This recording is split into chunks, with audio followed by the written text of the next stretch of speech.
Hey, what's up, everybody? It's Roadblock here. I am a little bit behind on updating and posting some of the new episodes. So I do apologize for that. You can expect like a surplus of episodes to come out probably today, so Monday's episode and Tuesday's episode. Um, and we should be all caught up then. But today is the big day. Today is Clan v Clan. So first, before we get too started in Clan v Clan, let's talk about everything going on with the account. So yesterday I did get Sun Wukong. I just threw him in some gear.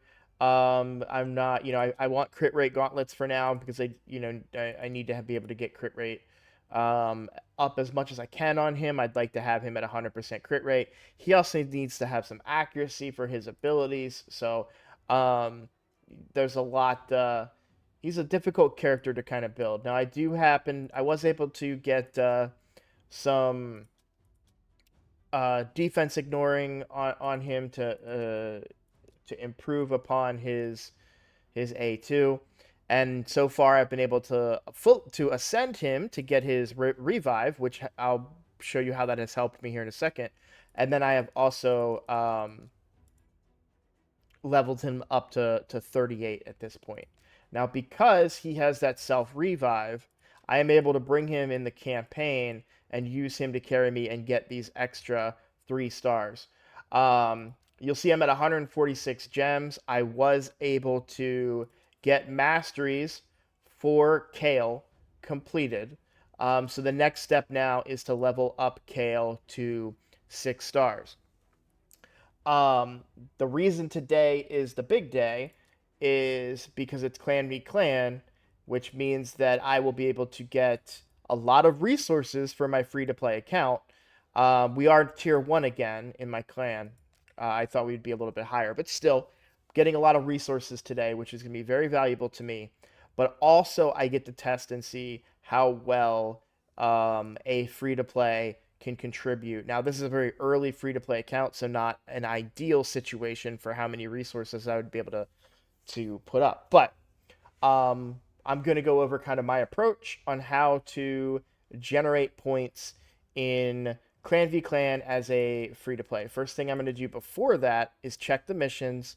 Dragon's Lair is what we'll be using my energy for today. I probably won't show that on camera, but the rest of the stuff I intend to do can certainly be shown on camera. So if we come in here, we are going to upgrade the skills. First things first, we're going to get Sun Wukong. He's my only legendary, and books on him are not a waste. They are going to be valuable.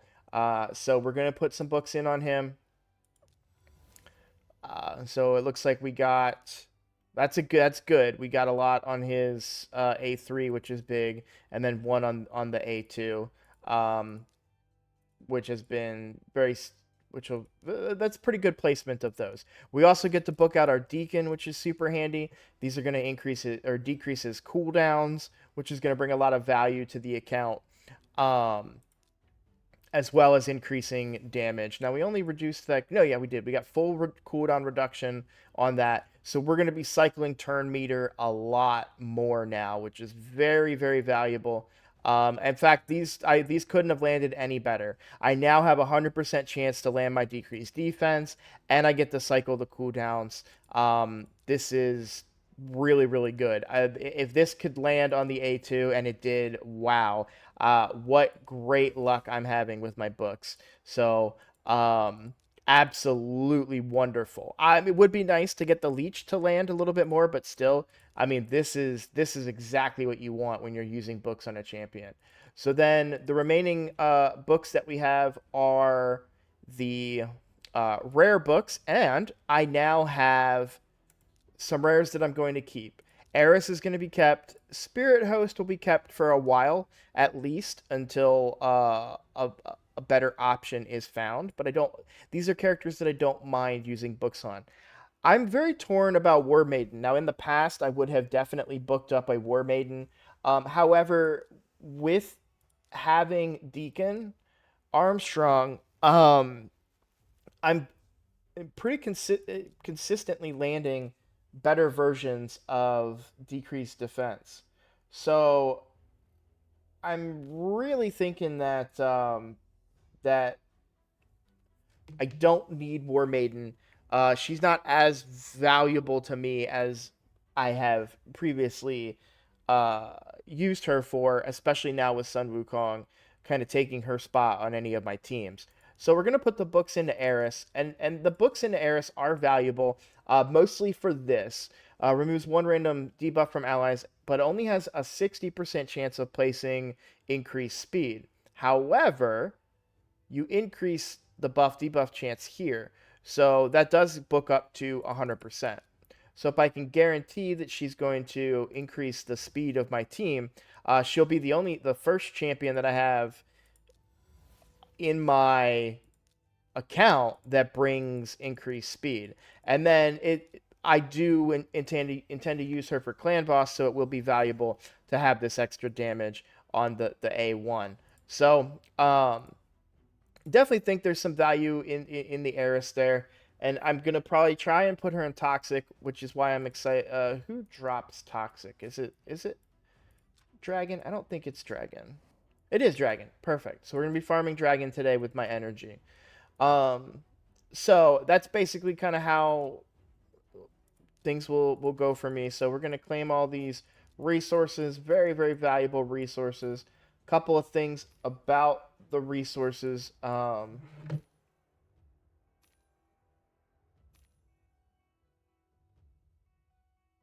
Sorry, I just got a.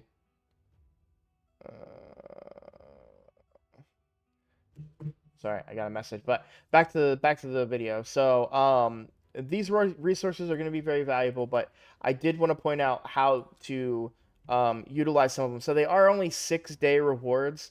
So um, one thing, if you don't already know about the inbox, if items go unused and they expire, they are gone.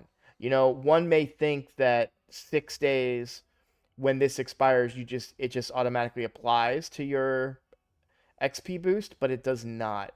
So for me, anything that's a 6 day, I will collect it right away because I would rather collect it right away than forget about it and have it not give me the benefit down the line. And so all that does is extend my current XP boost to 2 weeks and 4 days. So good value there. Um, ooh, we have a Demon Lord key. I kind of want to do another Demon Lord on camera with the new team and the changes to the teams. Um, because I am doing a lot more damage, but I also want to look at my totals. So I'm already at 20k, which is the minimum for the clan. So I want to take a minute here and address my clan directly because these videos are not specifically for my clan, but I think it's really important to point out that this is a brand new account I've been playing for. I can tell you because daily login rewards. I have been playing for 7 days. This is technically the 8th day. It just hasn't rotated over yet. So I've been playing for a week. A week. So I've only been saving resources for the last 7 days, and I've already managed to put up 20,000 points without even spending any energy. And I think it's really important for people to understand. I'm finally able to practice what I preach. Let's Another place that we can spend resources would be up in here. So accuracy is where I want my points to be going. So boom, there we go. That's another 200 points. So all I've done was books, Great Hall, and I did collect my chests from uh, Clan Boss. Now I only had 2 normal chests. That's all I collected. So nothing too crazy, but with just doing that, I already put up the clan minimum of 20,000 points. Um, so if you're struggling to put up that many points, um, you really need to reach out to members of the clan so that we can address and fix that. We can work with you, explain to you ways that you can, and I'm going to be honest, I was a little greedy about this. Um I've I could have waited if I was being like 100% committed to the Clan v Clan. I could have waited to ascend Sun Wukong during Clan v Clan. I chose not to because I had other priorities in game. But waiting to use books, I mean that's not that hard. Um, and we talked about this in a previous video. I did upgrade the skills of my Kale all the way up. I could have waited to book him out until Clan v Clan, but considering how early I am on the account, there wasn't a huge that I wouldn't have been even remotely close to the progress that I am now had I waited to book him out. So the same thing with masteries, or not masteries. Um, is it masteries? Did we get? It would be under champion objectives. Let's see, ascent. That's what it's skills, affinity bonus, souls. Yeah. So there's not even, other than just doing Minotaur, there's not even any points there. So I wasn't being super frugal.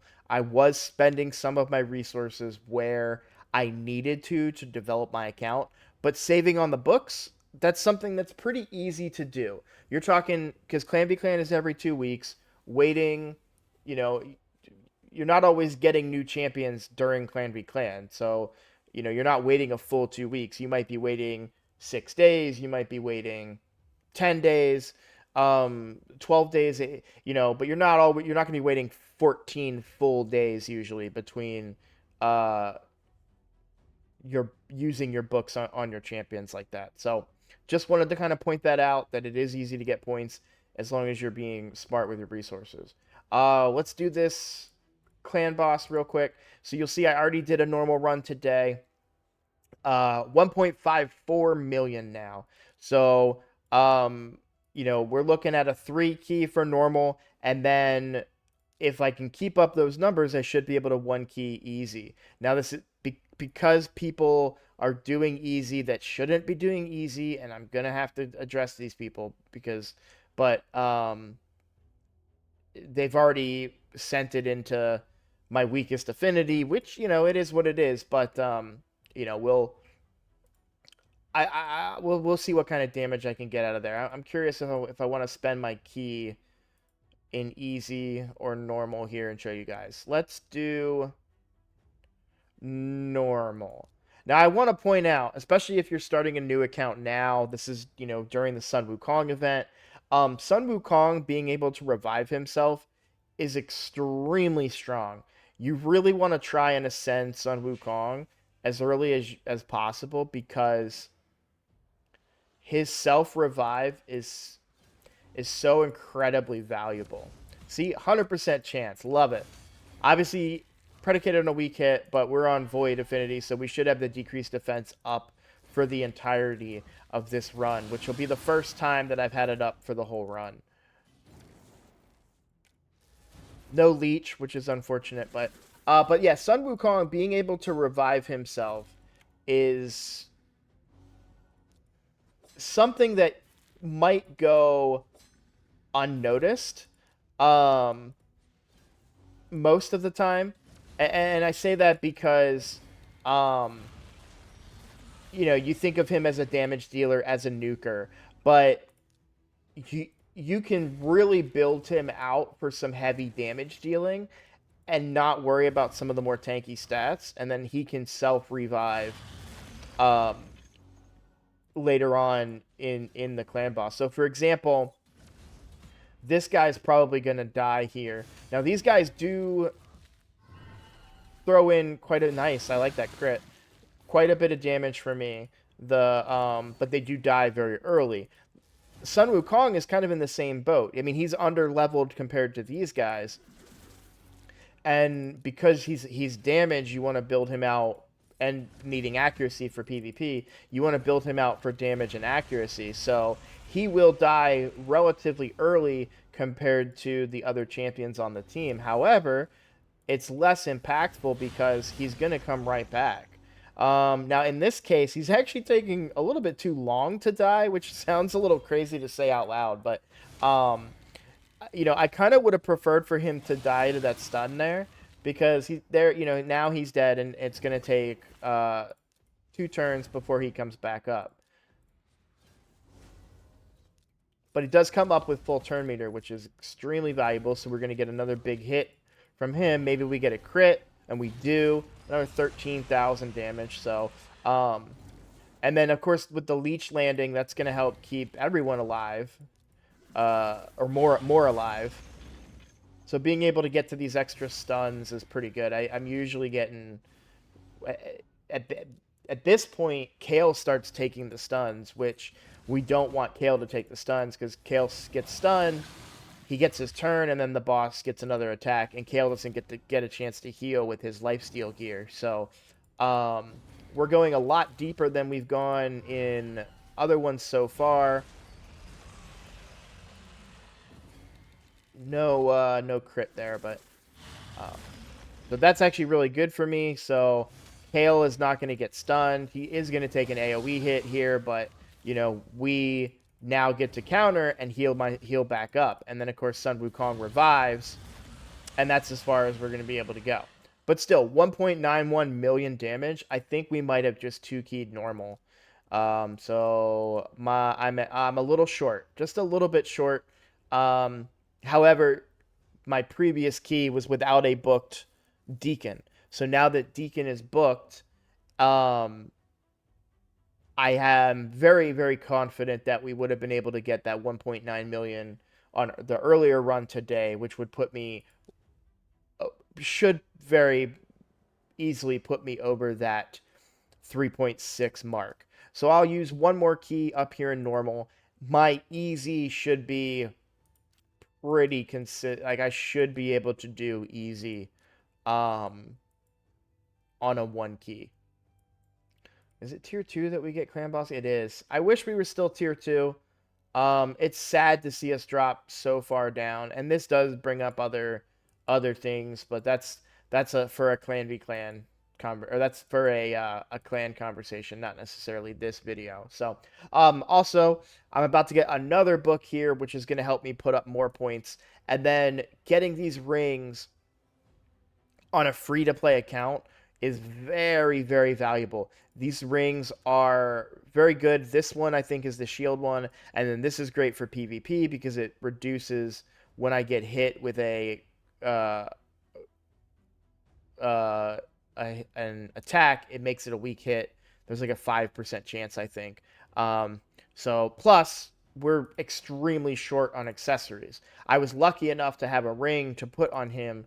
But if you look at my accessories, I have 4 accessories, and none of them are for champion set I'm currently wanting to run. So getting accessories is a big deal. Now we are going to go for this. Oh, that's another thing real quick as an update. I did finally unlock the advanced tab, which I will try to do as much of these as possible. Oh, crafting at the forge. So, part of me, I've been thinking long and hard about what I said a couple videos ago about, hey, why don't we try and go for these 4 to 5 star pieces? They're really going to boost my account. However, and I did consider the fact that I don't get these resources, right? Given where I'm currently at in Faction Wars, I'm less likely to earn those resources based on the current characters that I have. I'm kind of far away. So I thought about it. I'm like, well, so maybe I should build the 4 to 5 star pieces. And I might for really good gear. If it's resilience gear, no. I'm not going to do the 4 to 5 star. I'll do the 3 to 4 star. But for perception gear, 4 to 5 star gear is going to be very valuable to me on this account. Perception gear is just so good. So we're going to go, plus, Clan v Clan, this is more points as well. So we're going to go ahead and do the crafting here. Very happy to see a 5-star shield. The great thing when you get legendary pieces on the shields, the helmets, and the weapons, those you're almost always going to keep those. Um, wow, what a good piece. Oh man, that is going on my Kale immediately. I mean, it could roll bad, so maybe not, but I mean, even this isn't an ideal piece. This is a really good piece for perception because you want accessory, but or an accessory. You want accuracy. Um, but you know, you'd want percent stats down here, but this is still a piece that is going to complete a set for me and not hurt me that much because it doesn't have percentages. So that's a good one. These ones you still have to sell. Um, it hurts to do so because you really want to get good pieces of gear, but if it's a flat stat, chest, boots, or gloves, just sell it. Maybe you can find a spot to um, use it to complete a set that still brings value, like if it brings 5% HP or something by completing a set. But overall, I don't recommend it. It's going to end up being something that's taking up space on your account rather than being an important part of it. So defense gloves, these are great, especially in perception. You can put it on characters that you want to keep alive. Now, I mostly am the type of person that likes to use speed boots on everybody, but defense boots are good for a tank. So I will keep those ones. Accuracy on it, so that's a keeper.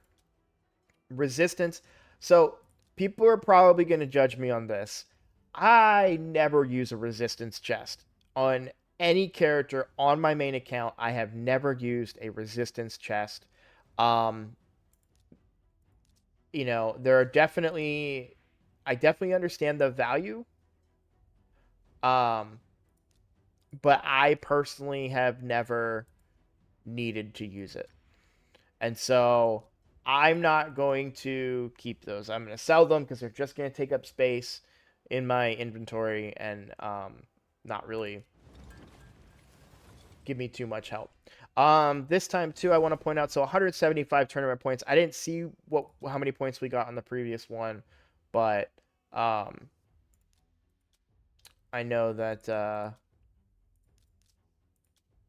it was a lot because we did get a lot of legendaries. So, and then we'll go look at my point totals here in a second. Um, this is the one downside to crafting is you do waste a lot, but on the upside, this is a great way to get silver. You'll notice that like my account's at 4 million. I mean, I know that some people in my clan even are, oftentimes under a million, like constantly under a million silver. So, and these are really good boots, by the way. So you do get speed and 2% stats on the underneath as well. So defense really makes sense with this type of gear, and then crit rate, very very valuable. Then we come in here. Yep, that's another keeper. So we did manage to generate some good pieces. We're gonna build one more here, and getting a nice 4-star piece. So keep that. And that's everything that I'm really gonna want to build, kind of at this point. So I've exhausted we haven't done energy yet, and I can bring up in tomorrow's video where my how many points I ended up with in Clan v Clan to finish. But if we look at my account, so yeah, 21,000 right now. It does sometimes take a little bit to update, but still, I'm getting benefit from it. I'm getting resources while simultaneously giving the clan points and boosting up my characters. My account is, I mean, a big jump stronger just from that. And so now if I start doing missions, this one's going to take a while, winning 50 bronze, silver, or gold medals in Classic Arena. That's probably 1 or 2 days of doing Arena. I did unlock Tag Team Arena, but good lord, is this a difficult place to find success on a free-to-play starter account. So, not really expecting to make much progress there, but I did unlock it. I did use my keys in it yesterday. You do get points for tag arena, so you don't really want to spend your points there. Um, the night before Clan v Clan, but I kind of wanted to see where my account was at. This guy with the mythical champion, he smoked me yesterday. I was not a fan of that, but let's go ahead and do some PvP to finish out the video here, and we can kind of see where we're at. I was honestly expecting this to be a much longer, maybe hour-long video, but oh shoot, she's not supposed to be in here. That's supposed to be Sun Wukong. The whole reason I geared him out. But no worries, still pretty easy win. So we'll do this one, but we'll bring in, oh, let's go to my team setup. I don't know if I did the team setup on camera, but we want to take her out. We want to put Sun Wukong in. What do I want Sun Wukong to do first? This is an interesting thought. So this is a before steal all buffs from all enemies and then place a block buffs. So I either want to land block buffs on them first or I want to steal. I'm actually going to do this. We're going to use this first and this second. Because I'm almost always going to win the speed battle. Oh, and that's the other thing too. We need to move Sun Wukong to the front because his aura is greater. His is a 28%, and yeah, his is 19. So we use this. So we get a faster aura. I'm almost always going to win the speed battle, I feel like. Sorry, I need to make one change here. He needs to go first in the turn order. Their speeds are very close, and she can actually lap him. They're only one speed off. I'm worried if she's above him, she may lap him in speed and then screw up the tune. But anyways, as I was saying, I'm almost always going to win the speed battle. So having him do his attack first will finish off anyone that Kayle didn't get versus removing buffs on characters that don't have buffs on them. Yes, he places block debuffs, so they wouldn't be able to self buff themselves, but for my account and the way that this team is built, I just don't think that that's the value that I need from Sun Wukong. I'm bringing him for damage. I lost the speed battle. Here I am, bragging about my ability to win the speed battle, and then I went and lost it. But this is a tough team. They've got a pretty strong account. So I am not going to win against that at all. So I'm going to do that one later. I want to kind of show you guys the team. So, yep, we win the speed battle, decreased defense, got some weak hits in there. It looked like, why didn't oh, I need to get more accuracy on Deacon. I think we're getting to that point where I'm really going to have to use some of that perception gear on Deacon, because, yeah, he's getting resisted a little bit here, but there we go. So you'll see Sun Wukong isn't even really getting a chance to take his turn. I'm going to stop there, though, because I'm realizing I need to get my clan quests picked out, and if some of them are going to be arena based, I want to be able to do them there. So I'm not going to bore you guys while I kind of sort through clan quests, but as you can see, my point total for Clan v Clan, we are only an hour in to me playing this account on Clan v Clan, and I've already hit the minimum without breaking a sweat. I would like to see this be able to do, conservatively, I would say I can probably do about 30,000 points. I'm going to push to try and hit 50,000 points. It all depends on objectives. I wasn't planning to, well, I was planning to run Spider a lot. However, Dragon is a little more beneficial for me right now, not just because of the mission, but also because of the gear. I'm specifically trying to target toxic gear for my Eris, but I'm a little ways away from using the Eris. I have to level her up a little bit, get some gear on her.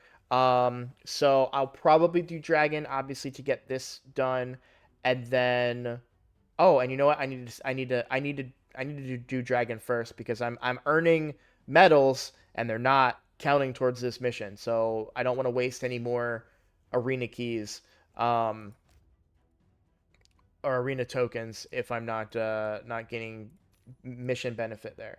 So that's the video.